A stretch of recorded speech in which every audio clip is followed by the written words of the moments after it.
बहना मरे से टूटे भुजबल बहना मरे दियक टूट जाए।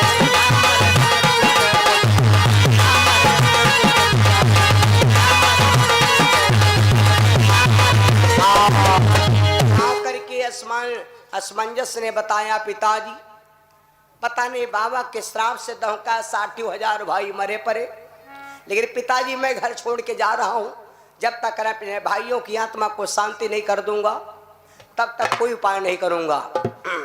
61 वाधी लहास हो तो निपटौती और 60,000 लहासा जहाँ परी हो तो या क्या के जलावत तो सालन तो लाग जाए तमाशा बनाओ। अब एक शुद्ध ही जब जन्म लिए एक शुद्ध ही मरे तो एक शुद्ध ही तरण तारण हो। इसलिए भैया असमंजन ने विचार किया अब क्या करें, तो जा करके जंगल में तपस्या करना शुरू कर दिया।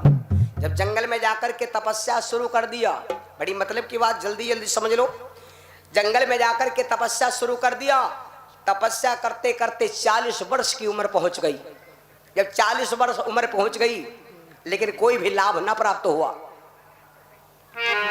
आकाश मंडल से आवाज आई बेटा असमंजस आप लौट जाओ, तुम्हारे से तुम्हारे भाइयों का उद्धार नहीं होगा।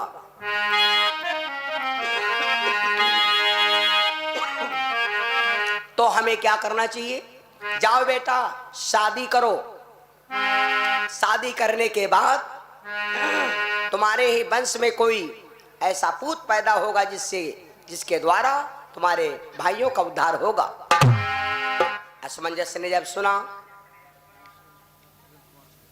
और 201 रुपया हमारे भैया गेंद कुमार भैया जी की तरफ से ये 201 रुपये दान भगवान के शिरों में दान आया।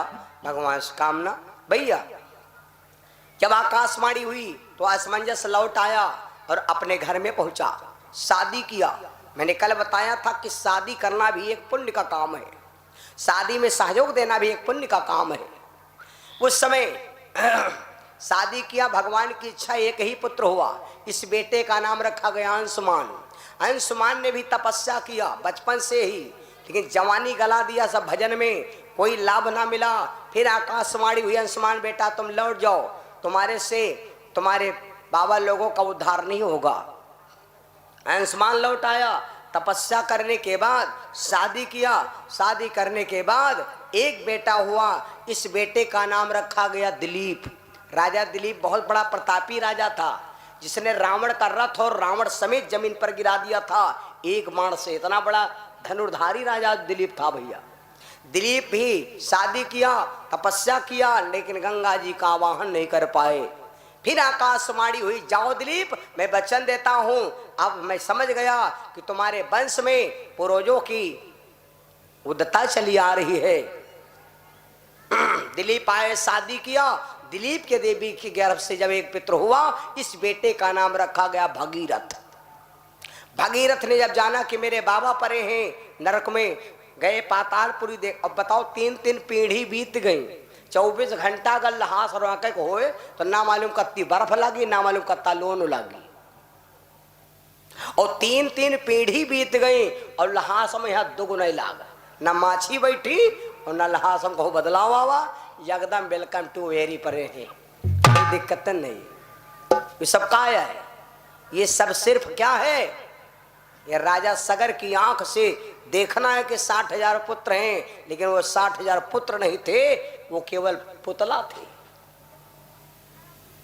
केवल आंख में पर्दा पड़ा है भैया। अंश जब भागीरथ ने जाना कि मेरे बाबा परे हैं, और वास्तविक में जिनके परिवार में हम खाए पिए पले हैं, जो उन्हें धरती पर से हम उत्पन्न हुए हैं, अपने बाबा लोगों के लिए, हम उनकी आत्मा की शांति के लिए बहुत परिवार ऐसे परे हैं भैया। पता लगा लो लड़कन पोतन भी हो गए, बाबा पंचायत नहीं हो पाई है, लेकिन उनसे पूछो कि कहूँ फैसला करे वाले हैं, जहाँ फैसला करे ये हैं और मार भकर भकर बताना लग तो ये खड़ा हो तू क्या बोलते बोले तो बोला सो बोले चल नहीं का बोले जी मैं 72 चार तो क्या बोलते, बाबा कर भी पंचायत नहीं हो पाई। अरे नहीं हो पाई तो क्या करे, लियो फैसला तुम करो। बताओ खाली तनके ने मिठाई खातिन और पंचायत में सब होते नहीं हमारे अच्छे मान लो पहले उता वाले हैं रिलेटिव वाले बहुत व्यवहारियत में आवत है, और तनकी बात खाते बताओ फैसला तुम गिर गयो हैं। तो अपने बाबा परबावन के लिए हम इतने काम जरूर कर डाले भैया, भले यागदा हम भंडारा न कह पाए लेकिन अपने पूर्वजों की आत्मा को शांति जरूर दे दे चाहिए। तो हमारा आगे परिवार बढ़ेगा, विकास करेगा। और बाबा लोगन पंचायत नहीं कह पाओ, शादी ब्याह सब कर रहे हो, तो इस शादी ब्याह से लाभ कम मिली, पाप लगेगा, आत्मा भटक रही है ना।